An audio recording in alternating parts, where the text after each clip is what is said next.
was God, King of Kings. David was a man after God's own heart. David's kingship was eternal. And David was a very kind and benevolent person. David also was a forgiving person. David, you find, and sometimes he had to even repent. David was courageous. David was also something many of us are struggling with. He was at peace with God. But out of all of the good things that I've told you about David, David is someone like you and I. He's had some ups, and he's had some downs in life. And I'm willing to believe that so many of you, when you join church, you have the proclivity to think that life is going to be smooth sailing.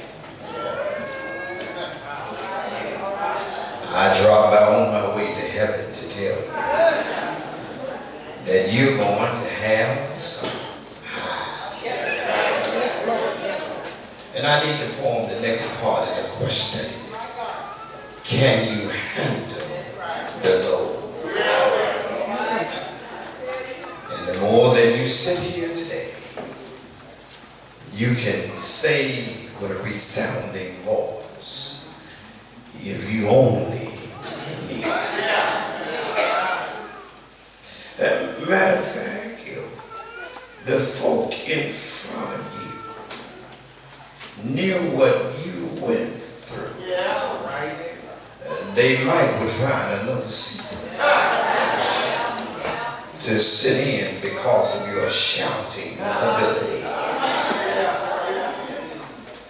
David, can I talk about him?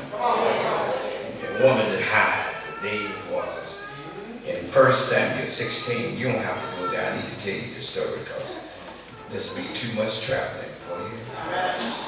He was anointed a king. You get to chapter 17, you see where now he turns around and kills Goliath. But you get to chapter 18 through 31, after killing somebody, he now runs from Saul. Let me just walk you through something. Then he gets to Ziklag and he destroys Ziklag in 1 Samuel 30. Then he goes over to 2 Samuel 12, and all of a sudden here come another high in his life. He gets to be crowned king of Judah. Time gets a little bit better for him. The next thing, he gets crowned as king of all of Israel. Then God made him a special overseer over all Israel to help them keep peace. That's in 2 Samuel 7 and 8, that case. You needed to do some reading. But while he's at the pinnacle of his life, all of a sudden you see now David, can I talk about David? David is now getting ready to commit adultery. Y'all ain't saying it. At the pinnacle of his life. Not when he was at the bottom, but he was at the top of his life. And just when you think that God is not watching, and just when you have reached the pinnacle of success, you need to be careful Because Satan will try to do whatever he can do to break you down. This ain't gonna be a good message, I can tell you.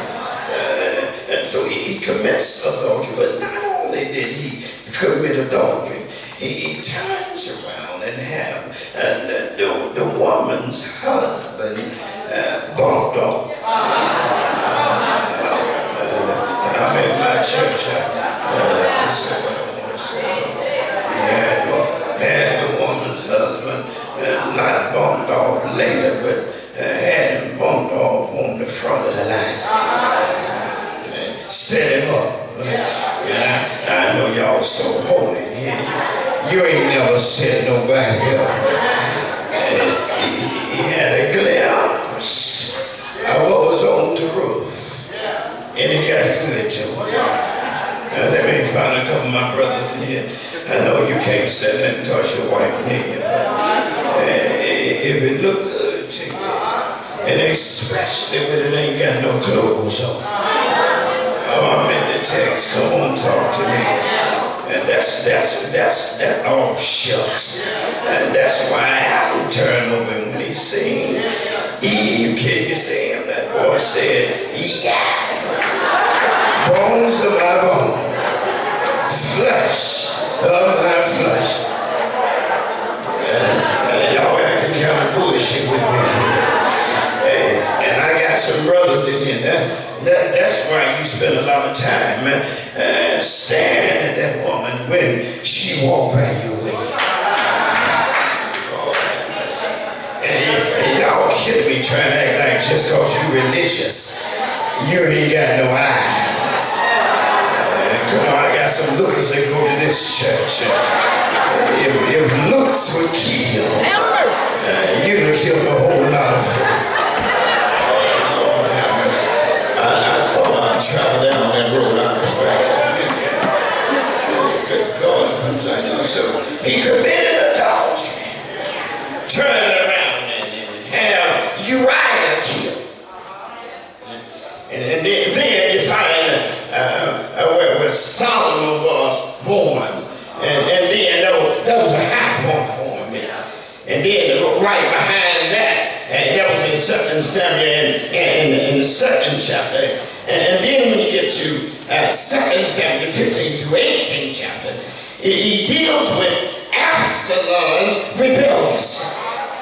And let me find somebody here ever notice one thing about your children. Some of the stuff you don't like, oh shucks, about your children look just like you.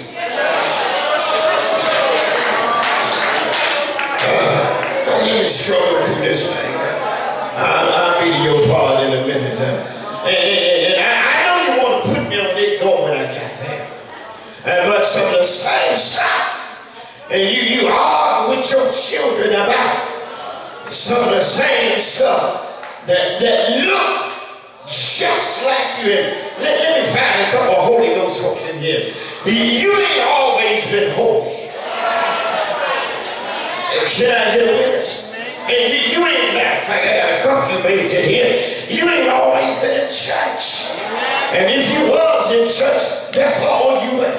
You was in church, but wasn't in the Word. Oh, this is such a struggle. And so David now, after his son rebelled against him, and David is now restored as a king. And David is going through some stuff in here, and he's seeing and taking the census.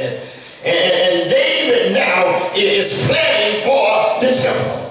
Now all I want to tell you is that David had some highs and some lows.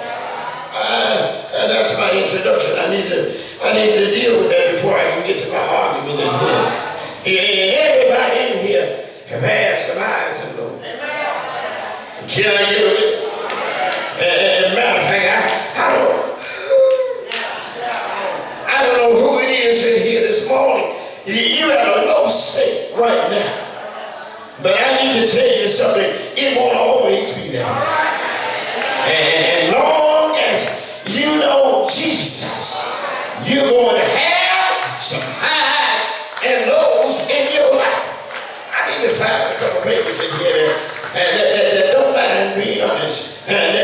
stuff ain't always good in your life. Come on, help me here. I got a couple babies in here where you had some struggles. And if you wasn't struggling, your children were struggling. I need to find a couple parents in here that love their children. If you love your children, if they hurt, you hurt too. And can I get a witness? I told you there's a struggle with me this morning, but I feel like I can climb this hill. I feel another unction coming on here. Is there anybody here ever just had some highs and lows and wonder when you was going to stop crying? And look at you this morning. If you only knew. Just get somebody a mild high five. Don't wait to hang yet. Tell them if you only knew. And I got a couple of you babies in here. You didn't even decide to be here this morning.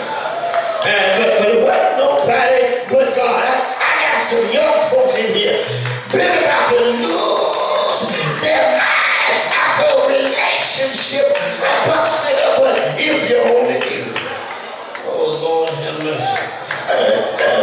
Lord, for my theologians in here, let me deal with the Psalms for a minute. And I'll be at your Godspeed. I'm on my way somewhere. I got to get out of here. Psalms 107 is sad to be a wisdom song. And right there, let me just put a pin there. A wisdom song. Wisdom, a common sense songs. Can I talk about that? Just because common sense is not always common. Come on, help me here. Everybody don't have common sense. And I'm going to mess up some of my educated friends in here. You can have education that don't make you have common sense. Don't write me off, take me off air when I say this, girl. I got to say it. Ain't nothing worse than an educated fool.